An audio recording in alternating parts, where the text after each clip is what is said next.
Assalamualaikum warahmatullahi wabarakatuh. Hello everyone, how are you today? Yeah, good, Alhamdulillah. Thank you very much for coming and joining us. Today we have a very special guest from Russia. Russia becoming very popular recently, right? Because of war. But currently we will see or meet Dr. Olga, which is maybe represent very different opinion and very different profile than Putin. Yeah. Yeah. So Dr. Olga is from International Association of Muslim Psychologists too, the member of that. So this today's class is also supported by International Association of Muslim Psychologists, also the Universitas Islam Indonesia. She is actually the guest of Universitas Islam Indonesia, and invited here by International Undergraduate Program of Faculty of Psychology and open to public by the Faculty of Psychology. So before we start, we will have a silent moment together, please. Yeah, please.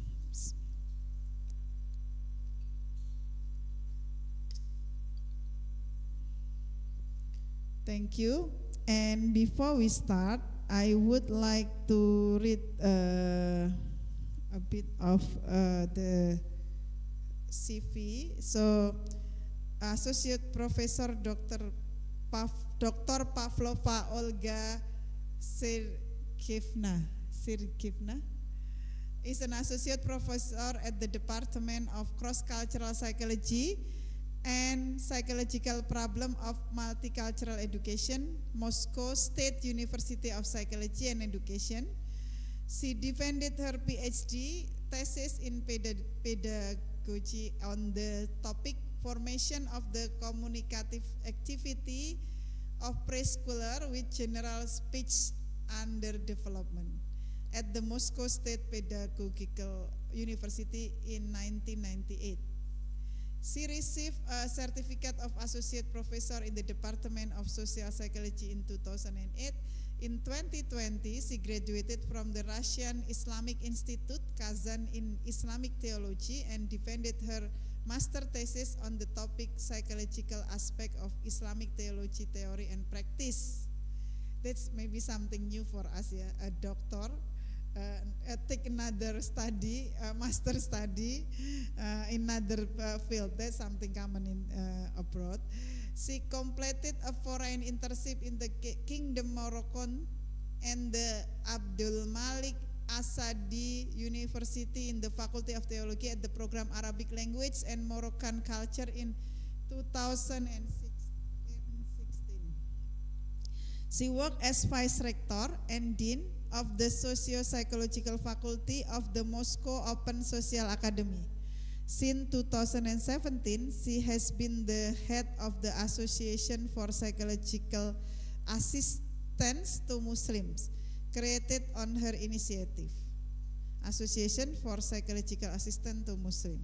So currently very busy with the work then. Your association. Assistant, yeah, because he mentioned that lots of depression happening in the country, yeah, because of war.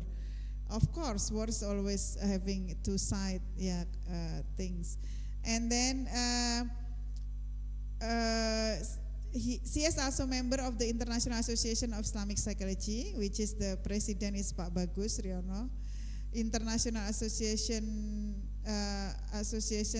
for the Psychology of Religion and Russian Society for Religious Studies. Since 2015, Dr. Olga has been participating in the editorial board of the journal Islam in the Modern World. Since 2018, she has been the deputy editor-in-chief of the journal Mimbar Islamic Studies. Since 2019, she has been participating in the editorial board of foreign journal Mental Health, Religion and Culture, Psychohumaniora, Journal of Psychological Research Indonesia, International Journal of Islamic Psychology. She is the chief editor of the journal Islam Personality and Society. She has been visiting professor at the Bolasak Academy, Karanganda, Kazakhstan, Indonesian Islamic University, UII, Indonesia. The author of 4 monographs and 130 articles on the issues of cross-cultural psychology and Islamic psychology. Her research interests are focused on the study of the socio-psychological feature of ethnic group in the North Caucasian and the psychology of Islam and religious identity of Muslim. So that's Dr. Olga with lots of works and creation for the ummah, for the people. So today we will hear about her works about happiness. Okay, without further ado, I would like to invite Dr. Olga to share. Thank you very much. Assalamu alaikum wa rahmatullahi wa barakatuh. Dear colleagues, I am really grateful to the organizers of this lecture. I remember well my first visit to Indonesia and university. It was great. I am very excited to go to GM University. We look forward to development cooperation between our university, Moscow State University of Psychology and Education, and Gadjah Mada University. I'm working at the head of the Department of Cross-Cultural Psychology in the Faculty of Social Psychology and Moscow State University of Psychology and Education. Our university supports collaboration with this International Association of Muslim Psychologists. In this slide, you can see how was the signing of an agreement between our university at the International Association of Muslim Psychology in 2019. Here we can see how Dr. Bagus Riona delivered a lecture at our university on the topic Islamic psychology as a fundamental and integrated approach in psychology. It was in 2018. We look at this slide, how was the signing of an agreement between Moscow State University of Psychology and Education and Gadjah Mada University. I am happy to be here present you one of the most interesting topic related to the Muslim community.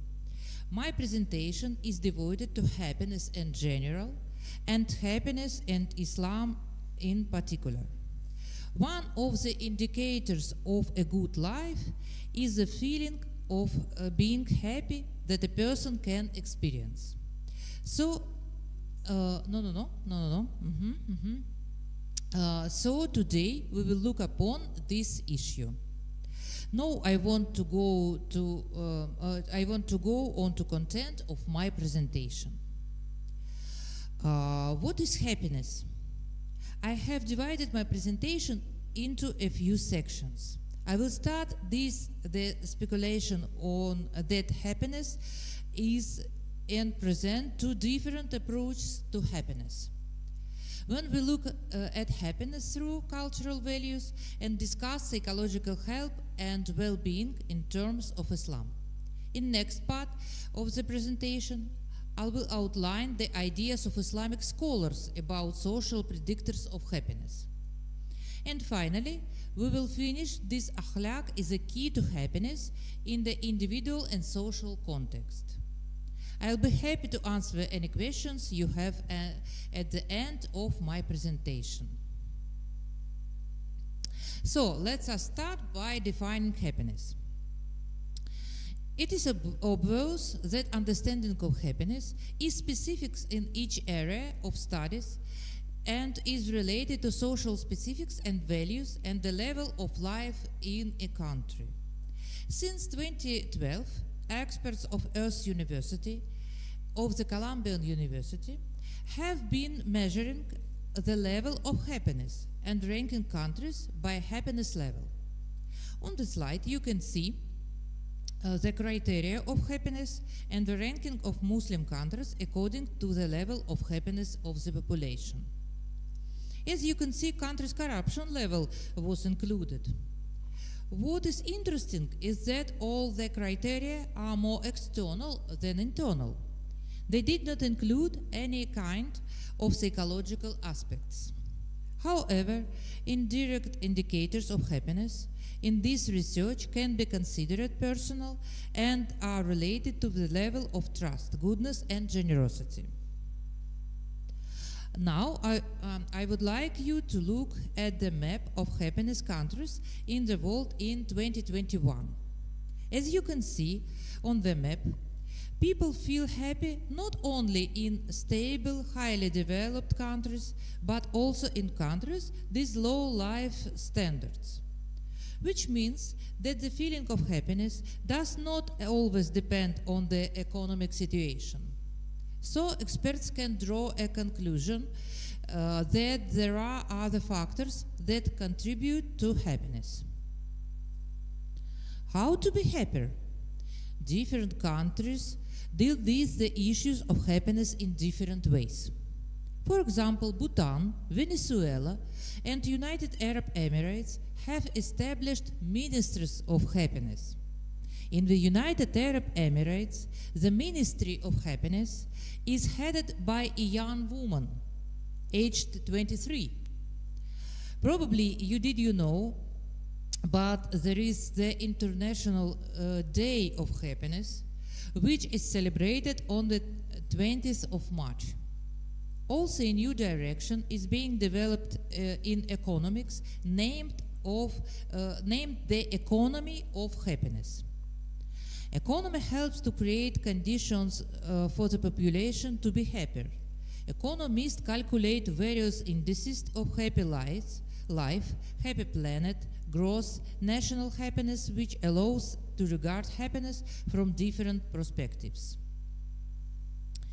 Psychologists also make a contribution into research into happiness, forming a separate area, namely psychology of happiness. Articles and books on this quite subjective category are published in Russia and abroad. Psychologists have been studying happiness only for the last 50 years. 50 years. The category of happiness appeared in the 1973, and the next year, 1974, the category of subjective well-being was introduced. How psychologists define happiness, you can see on this slide. The interesting fact is that for the first time in modern psychology, the portrait of happy personality was described by Warner Wilson in 1967, who pointed out that views he formed had not changed since antiquity. So what is happy person was likened then. It is a young, healthy person, well educated, with a good income, extrovert, optimistic, free from anxiety, religious, married, with high self-esteem, their gender and intellect could vary. In further psychological studies on this topic, nearly half of the above conclusions were confirmed. I would like to present 3 psychologists and their view on the point. You can see them on the slide. According to Martin Seligman, happiness is not only about multiplying pleasant instant sensations. To attain true happiness, one needs to lead a real life. It implies positive qualities and spiritual satisfaction. Spiritual satisfaction refers to full immersion into a favorite activity, means that life is filled with positive emotions. Michael Argyle defines happiness as a condition of experiencing life satisfaction in general, overall reflective evaluation of the past and present, and the frequency and intensity of positive emotions. Michael Argyle defines happiness as the condition of experiencing life satisfaction in general. A happy man, from his point of view, reflects on the past and present and evaluates all the positive moments of his life, as well as the frequency and intensity of positive emotions. The outstanding Russian psychologist Dmitry Leontiev defines happiness as emotional or affective condition or experience which is characterized by the maximum level of experience positive emotions. Various psychological studies show that the level of experiencing happiness and subjective well-being do not fully depend on external circumstances, but mostly depend on personality, partly on inborn, partly on the formed steady qualities. And things we can control, such as international relations, aims, values, and outlook. On the contrary, life circumstances make a small contribution into experiencing happiness compared to the personal contribution. A well-known pi model suggests that internal circumstances account for only about 10% of experiencing individual happiness. Moreover, their influence is indirectly related to personal variables. So we can conclude that happiness depends on us and our viewpoint mostly. In general, I should say that the trajectory of psychological approach to happiness is similar to the trajectory of philosophical views of happiness and previous thousands of years. Since antiquity, there have existed the two opposite approaches, two traditions to the understanding of happiness: hedonism and eudaimonism. The first one originates from Epicurus and Aristippe and suggests enjoying life through various ways, maximal meeting one's needs. The second approach is based on Aristotle's views. He considered that attaining happiness is a certain form of soul's activity. The way to happiness is, in this context, is related to forming the virtues of the personality. Forming a philosophical approach to life follows Aristotle's and Stoics' ways, suggesting forming habits for the right actions. Namely, Aristotle considered that when bringing up a virtue in yourself, perfecting strength and restricting vice, and a person realizes casual relationship between a happy spirit condition and a developed habit to the right actions. Nicomachean Ethics by Aristotle is a tractate on reaching happiness through soul education and forming virtues. In psychology of the 20th century, there were attempts to research eudaimonic way to happiness. As for hedonism, there are no certain descriptions either among philosophers or among psychologists. Eudaimonic approach is regarded differently by psychologists. One of the most popular eudaimonic approach is the flow theory by Mihai Csikszentmihalyi. This theory focuses on one particular kind of happiness, which the author characterized as an optimal experience, namely an autotelic experience, or the experience of the flow. The main characteristic of the flow experience is along this a positive emotional sign, a feeling of complete emerging these day activities, self-forgetfulness and dissolution in it while maintaining complete control over it. Flow experience can only occur while executing a meaningful activity on the verge of one's capabilities, and for the repeated occurrence, the simultaneous complication of goal and the development of abilities and skills are required. Introducing dimension of meaning, self-regulation and environment makes it possible to attribute the theory of flow to a eudaimonic one.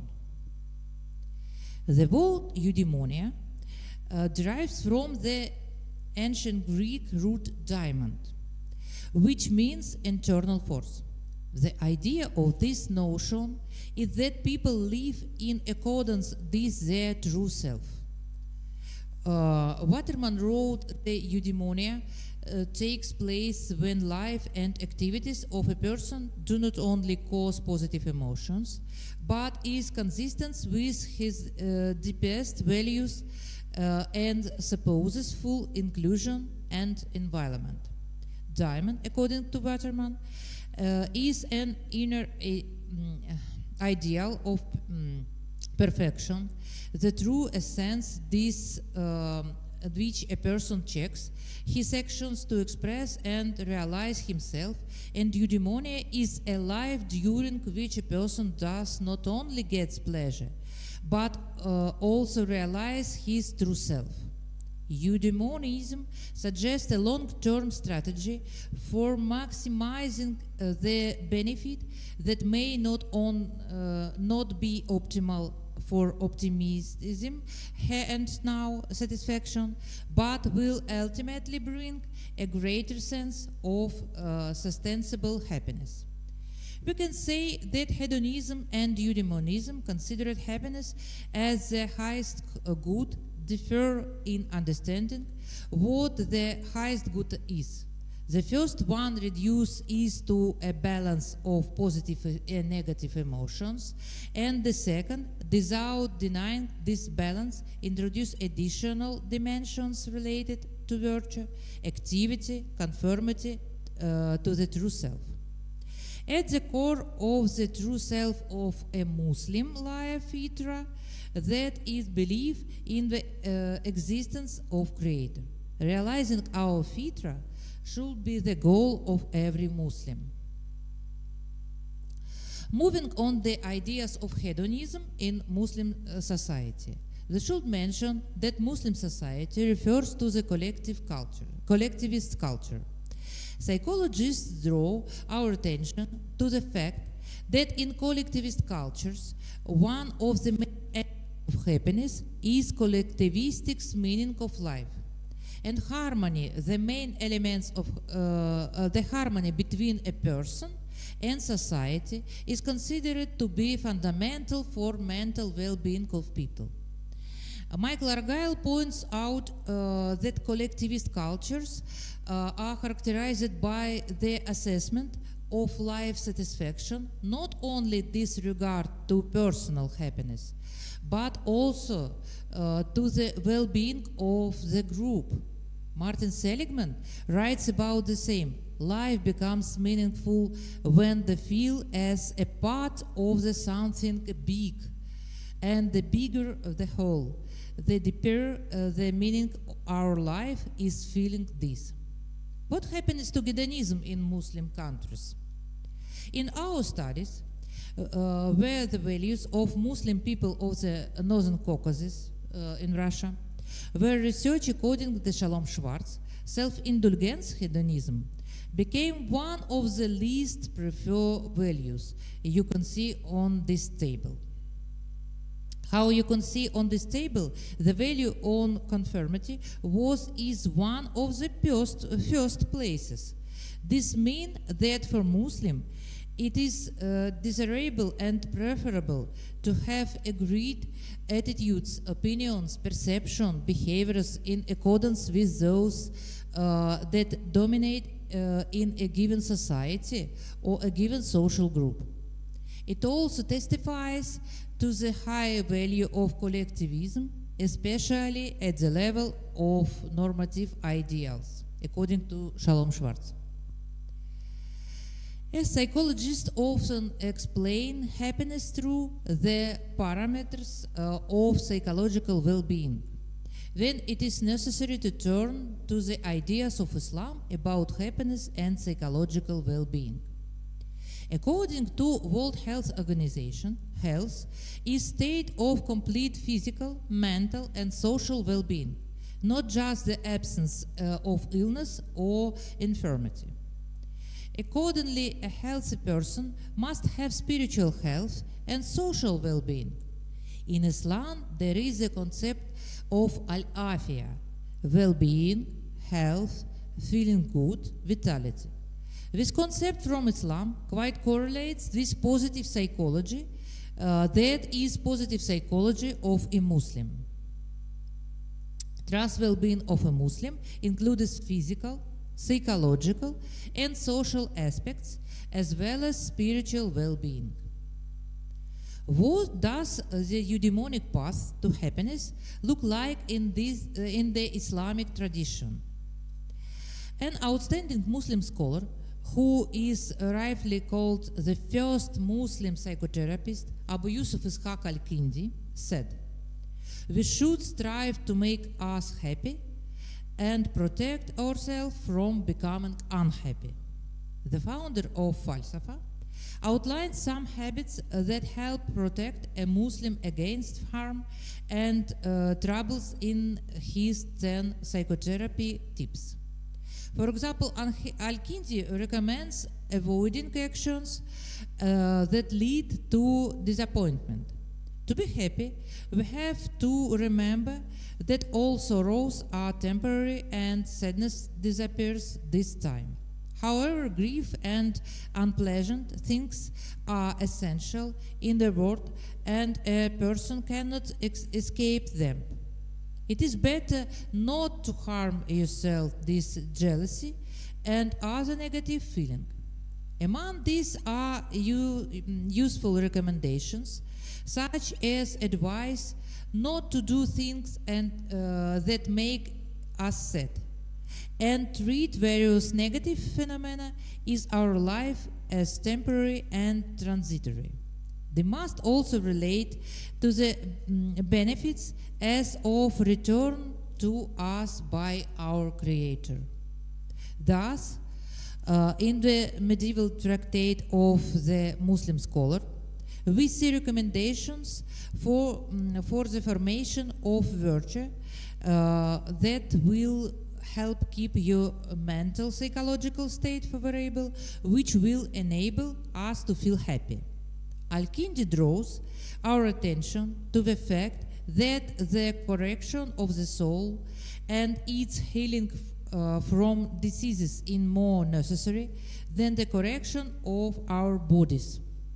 After all, we are who we are mainly because of our souls and not bodies, because one body has the same properties as the other, and the vitality of ever living being is only possible thanks to his soul. Correction of soul occurs through the power of striving for what is useful to us, not through taking a drug. That is, if any attitude to things is the result of a habit, then you can accustom yourself to prize worldly things. You need to start these simple things and move gradually to more and more complex and difficult things to carry out. Islamic morality for Al-Kindi is medicine of spirit, Tiba Ruhani. The most important aspect from Al-Kindi's point of view is the formation of useful habits based on the right beliefs. Al-Kindi's works laid the foundation for the development of Falsafa, an Arab Muslim philosophy in which many eminent scholars developed their understanding of happiness, and also revealed the foundations of morality and ethics in the Islamic scientific thought, forming the foundation of akhlaq. What is akhlaq from Islamic point of view? In Arabic, the word akhlaq denotes ethics, morality. Akhlaq is the plural of the word khuluq, meaning character, nature, disposition. Being a cognate word, this is such Arabic word khaliq, creator, and makhluk, creation. Akhlaq supposes a close connection with the creator and his creation. Specified words care cognate this the word khalq, to create. In the Quran, the term khuluq is found is one of the most famous verses. Truly, you are of great disposition. Mufti Istanbul Mustafa Chagridji defines the essence of akhlaq as follows. Akhlaq is a complex of spiritual qualities that prompts a person to perform good deeds. Second, akhlaq is a combination of both positive and negative qualities. This way, any person has akhlaq. Third, akhlaq is not a temporary state of a human soul. It is combined abilities and qualities inherent in the very nature of a person. Fourth, the presence of kind akhlaq allows a person to fulfill their duties without much thought and compulsion. This condition characterized a mature personality.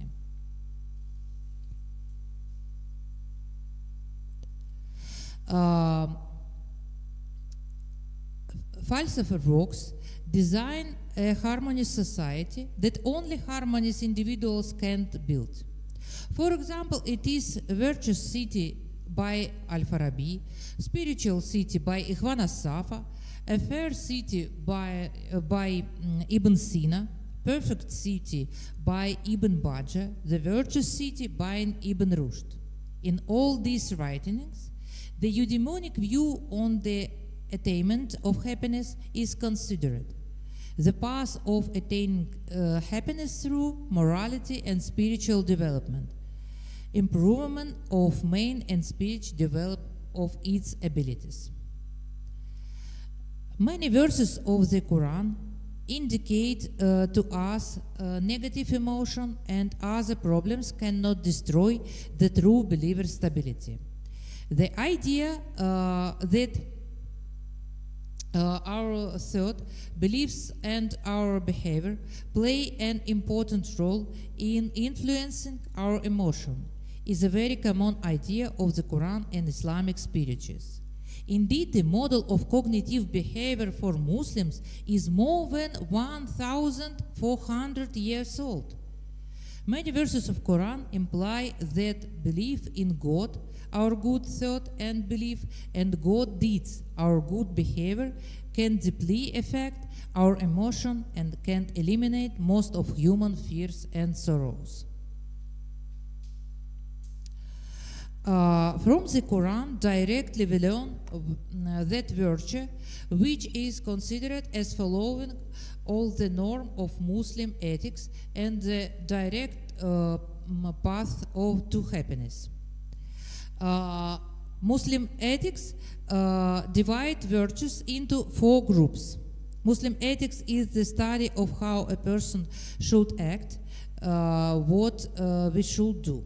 In other words, it does not describe reality, but focuses on the norm.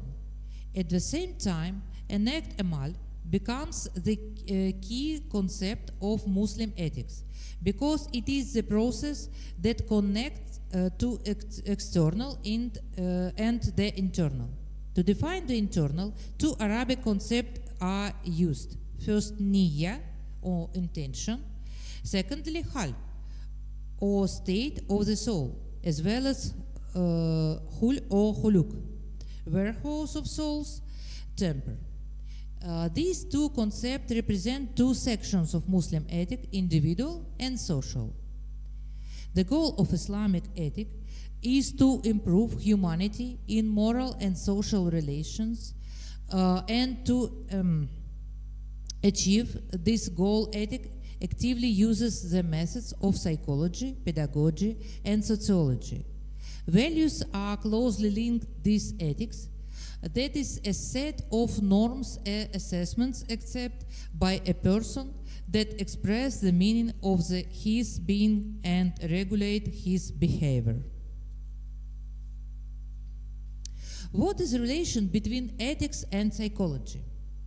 Psychology describes reality and provides an analysis of real human actions and motives of actions.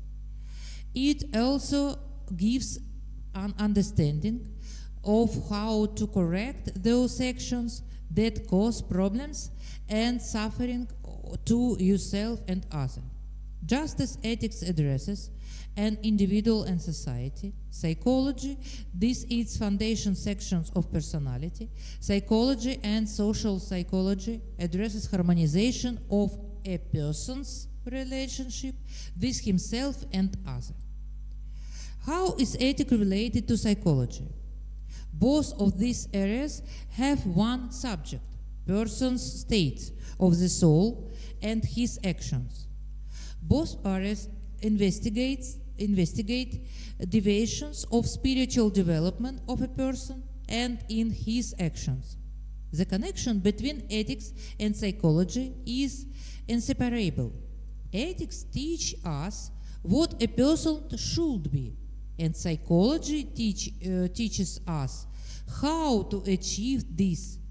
Since psychology studies what is a real person is and what problems need to be worked, this in order to achieve a moral ideal.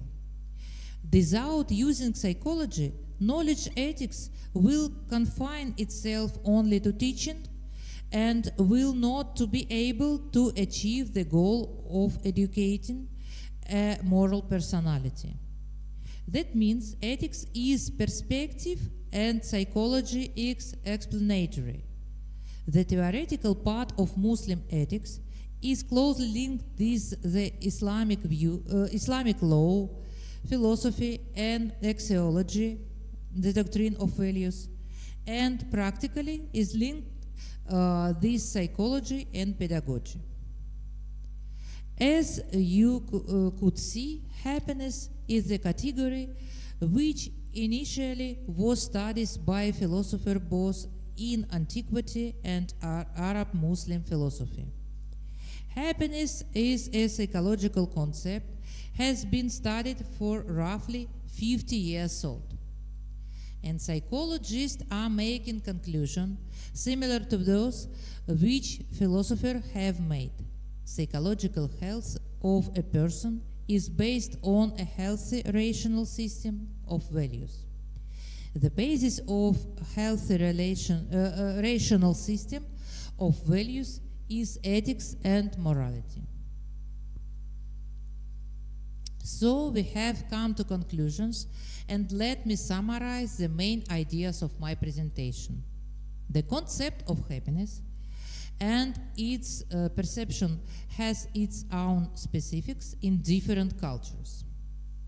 And there are too many approaches to looking at happiness in philosophy: hedonism and eudaimonism. Muslim communities are collectivists, so happiness of an individual is viewed as closely related to public good. The harmony between an individual and society is viewed fundamental to the psychological well-being of a person.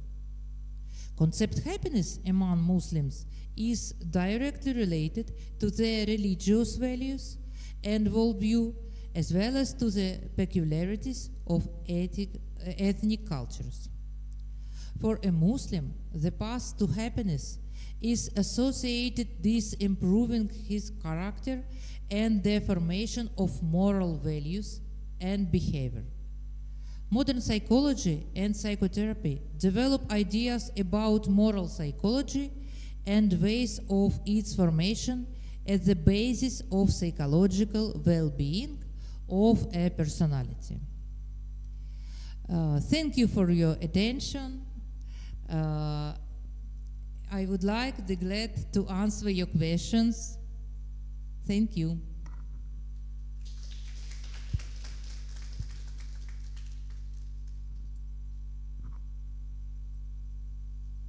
Okay, thank you very much. I think things that we need to highlight, if I get it right, is that happiness is maybe the dimension of happiness is related to connection to God. Do you think? Yeah, like realizing the fitrah that God is the fitrah and that God is our Lord, something like that. Yeah, Yes. and the other dimension is about akhlak, relation, and harmony to the society.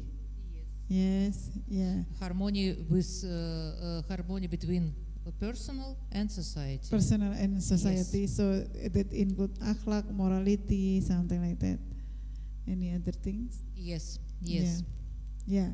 So maybe that's the conclusion. Do you think? That's the. I think that's the point. Yeah. Two of that. Yeah. I think in this question, psychology is very important. Oh yeah. Psychology developed a basis of akhlaq, of intention, of our behavior, and many other different things. Yeah. Yeah. Psychology is too very important for the happiness. Yes. That's another point. So I would like to hear your comments and question. Anyone? Yeah, Zaki. Any other from IUP class?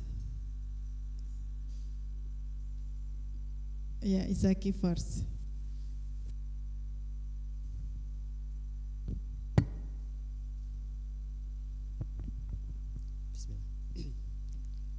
Thank you, Professor Olga Pavlova, for the presentation and the ilm. My name is Zaki, and I would like to ask two questions. The first one is, we see from your presentation that Islamic societies tend to be overwhelmingly collectivistic. Happiness in Islam put emphasis in harmony of the society on top of the individuals. My question is it true that the teachings of Islam drive a more collectivistic culture in society? And how is this interaction when Islam is taught in very individualistic society? Does it shape that society into becoming more collectivistic, or does it merge, or how is the dynamic? Repeat, please, how... So like you said that collective is Muslim is very collective, Collectivities in nature. For answering that thing about Russia is collective or individualist? Russia is a collectivistic society, and some part of Russian people is individualistic society. But Muslim in Russia is Muslims are collectivistic culture. Muslim society in Russia,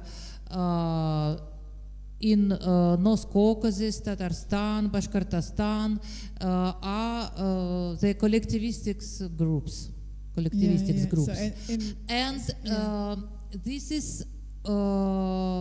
This is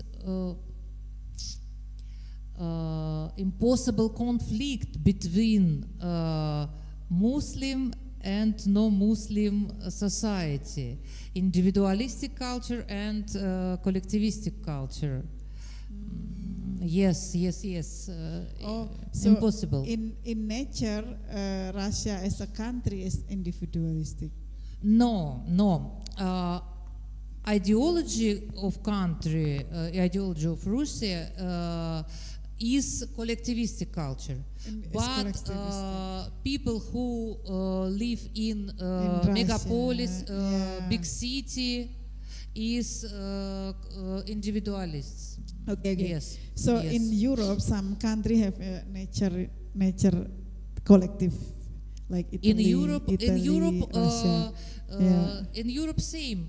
Muslim society is collectivist society, but Europe people is individualist. More individualist. Yes, yeah. yes. And after migration to Europe, part of Muslim want to be individualist. And this is conflict between people and Muslim people and their family. Very difficult situation. Young Muslim people want to be More individualist, Individualist. but family say not individualist, collectivist culture.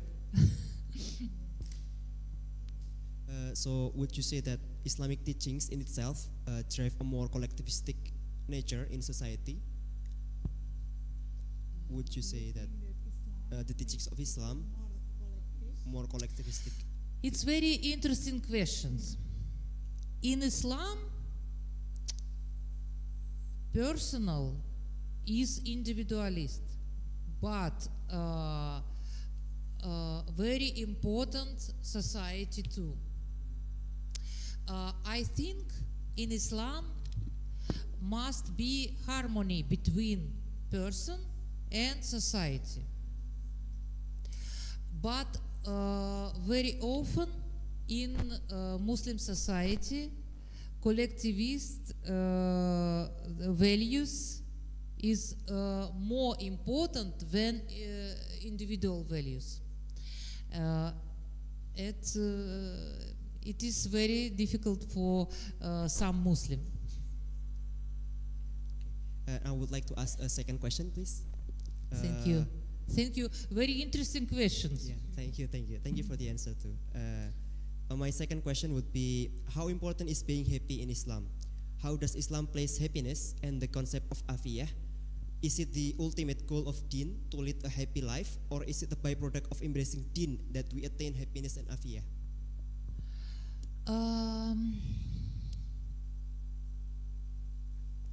I think our faith, our deen, is happiness, is a way to happiness. But you cannot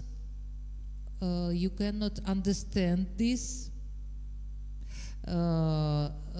Sometimes you cannot go to this way. The man has addiction, has anxiety, has depression, and many other problems. These problems don't влияют.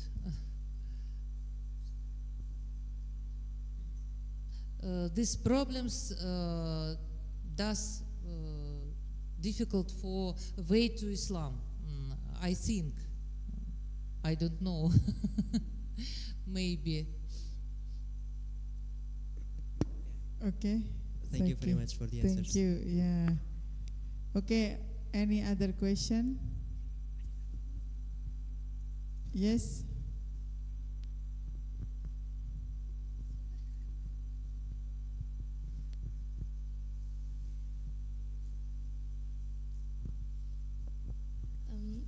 Thank you, Professor Olga Pavlova, for the lectures. Mention your name, please. My name is Audrey Lupne-Songkar. Audrey. And you mentioned that the Islamic community is a collectivistic community in which the individual happiness is related to the community as a whole, right? Um, and if like and in Can my you question, can you repeat again, like more loudly? you mentioned that the Islamic community is a collectivistic community. Islamic community as a collective. Yeah, and that the individual's happiness really symbolized the community itself. And happiness is like congruity between individual and yeah, the society. and right? my question is, if an individual in the Islamic collectivist community is experiencing unhappiness, what does that tell about the Islamic collectivistic as a whole? And what if that individual is unhappy with the concept of collectivistic Islam itself? Does that make the society unhappy? So what your question is, what is the make the individual society unhappy with the collectivist society? Yeah. What if, and how does that represent the Islamic community as a whole? And how that represent Islamic community as a whole. So why individual society unhappy? What make individual society unhappy with the collective? What if like an individual in the community of Islam? Why? What if individual in the community? Is unhappy about the concept of collectivistic in What Islam? if individual in the community unhappy with the concept of collectivist? In Islam. Right? Yeah.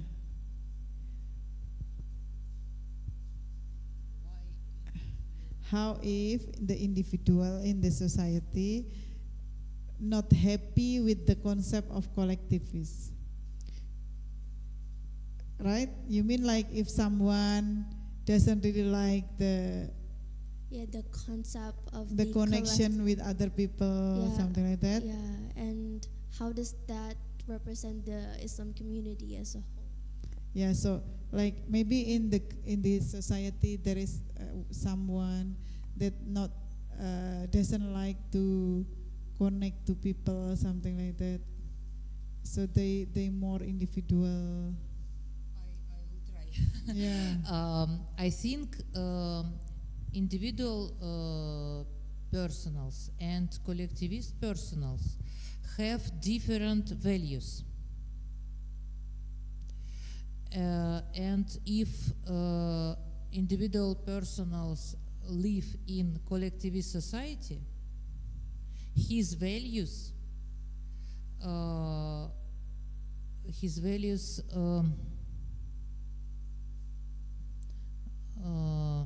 don't his values is his values and values of society is conflict. Understand? So there will be conflict between So there will be conflict if Conflict between values. If I individual, I want to do what I want. I can to do what I want. I want to eat, I eat. I want to drink, I drink. I want to watch TV, I watch TV. I want to something. If I live in collectivist culture, I think about my parents, my friends, my relatives, my colleagues, and if I want to drink, I ask, do you want drink? Do you want eat? Understand? Yeah. Yes, I understand. But like, what if someone who lives in the collectivistic community is unhappy? Like, Why collectivistic community unhappy? No. Why if a person who live in the collectivist society unhappy with that concept, doesn't really like that concept to go with people to they No. don't they doesn't like that. How will The that happy be? of collectivist society and the happy in individualist society is different. Not unhappy, is different different happy. My happy if I collectivist to be in relationship with other people. My happy if I individualist to be one person, independent person. So how Understand? so if the person living in collective country culture, but she is unhappy, she loves to be alone, what will happen? What will happen if they doesn't like the concept? If you want to first slide.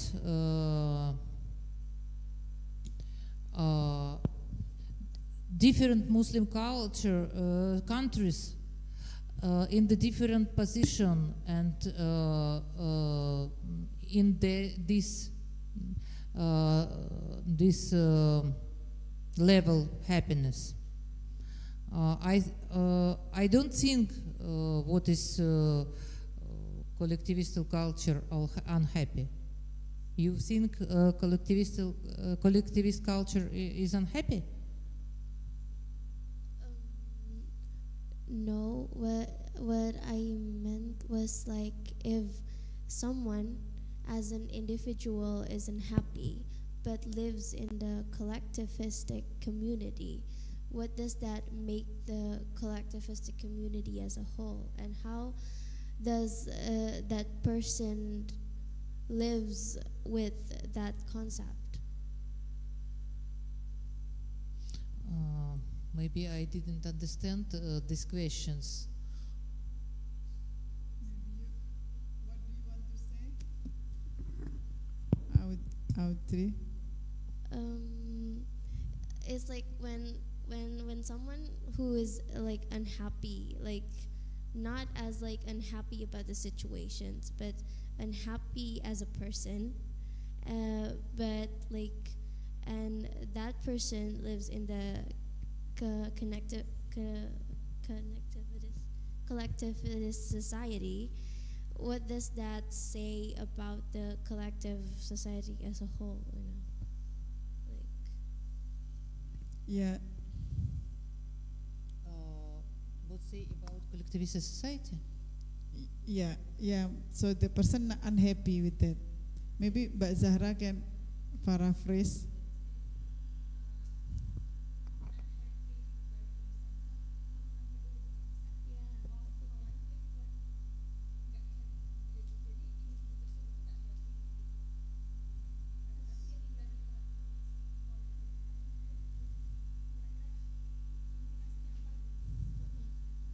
Yeah.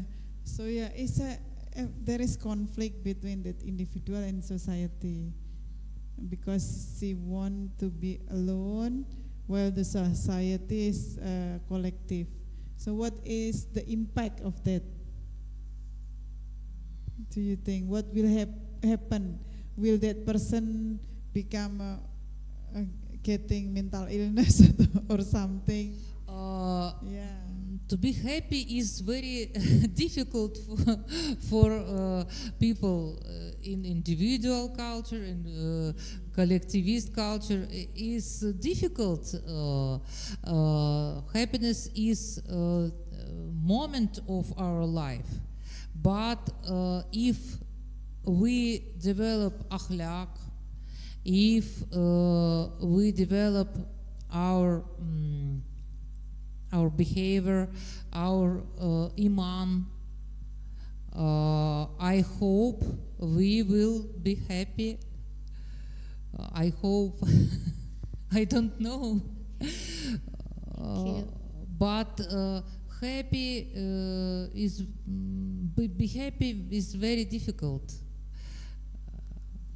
Okay, thank you for the answers. I think psychological well-being and happy are different. Psychological well-being, I think, it is more important. Well-being is more important than to be happy. Well-being is bigger than happiness. Yes, Yeah. yes. Happiness is the moments. Okay, thank you for the answer. Okay. Okay, any more question? Yeah, please. Oh. Okay, thank you for the presentation, Professor Olga Pavlov. My name is Afli. I'm interested to the World Happiness Report, and my question is, why Muslim country is in the lower position? Because as a Muslim, we have Muslim ethics that you have explained about the virtue of iman, the virtue of knowledge, the virtue of worship, ibadah, and so on. Why? Why? What is why Muslim countries? Yeah. Yes. Why the Muslim countries is in the lower position, like Oh, this one. Iran. Why Muslim Iraq. countries? I think this criteria of happiness is very different. You see corruption level, civil freedoms, they support the level, stability from social security, different criteria of happiness. In different country, different criteria of happiness. There are is not psychological criteria, but economist and politic criteria. Stability, political stability. I have been in United Arab Emirates when Ministry of Happiness. Yeah. Ministry of Happiness does economics and many other problems, but ministry cannot to do your happiness. Understand? Ministry does develop happiness in country, but not personal happiness. Yes, different criteria of happiness in economy of happiness, politic of happiness, different criteria, I think.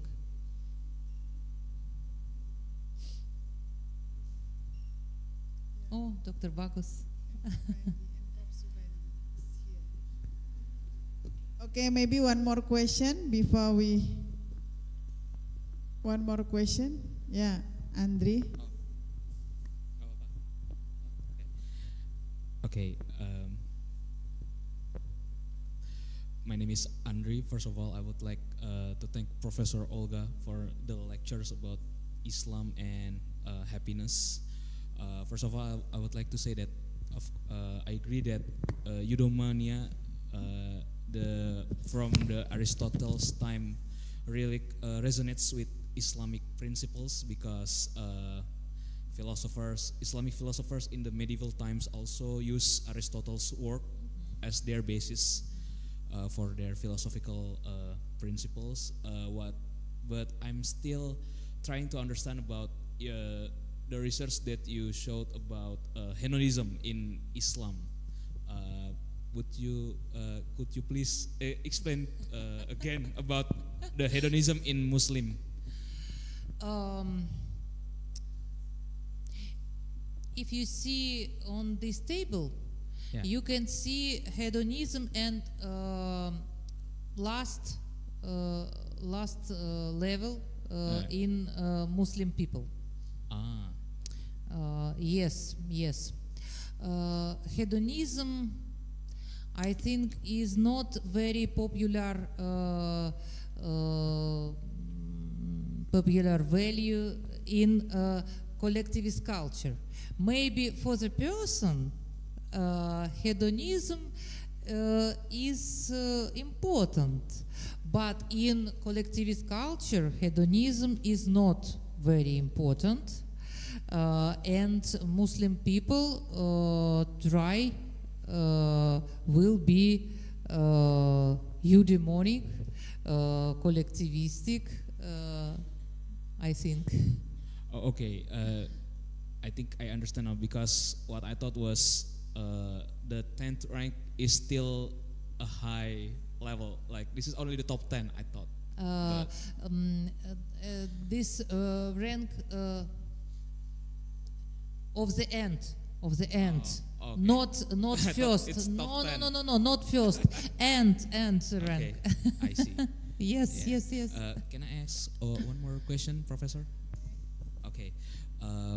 What I would like to ask from the previous asker, I guess, about the indices of happiness in the world. What I would like to ask is that, do you think, Professor, if a Muslim in a country that is, let's say, war-driven conflict countries, maybe like Syria and stuff, but that Muslim can uphold their virtues as in iman, ibadah, and so on, do you think that people in that country can still be happy, even if their country is unstable, war-ridden, and so on? I think our faith, our iman, is very important for Muslim people. I don't know if I didn't have iman, how I can live now. In Russia, yes, in Syria, in Afghanistan, in Iraq, in Yemen, I don't know. I believe our faith is very important and very key for our well-being and our happiness. Okay, I understand. Okay. Okay, I think that's all. Spasibo. Okay. Yeah. So thank you very much, Dr. Olga. So for the IUP class, please go to the ELO. Yeah, and there is exit ticket for you. Please write your reflection. How is the concept of happiness presented by Dr. Olga compared to your own concept of happiness? Please write down minimum 250 words and submit it here. So this is not long assignment. So just do it now before the end of the class, because Dr. Olga will see the dean, so, and the time is very limited. So please do it now in the ELO. Okay. Thank you very much for your attention, and see you inshallah sometimes. Thank you very much Thank for you your very attention. much, Thank yeah. you.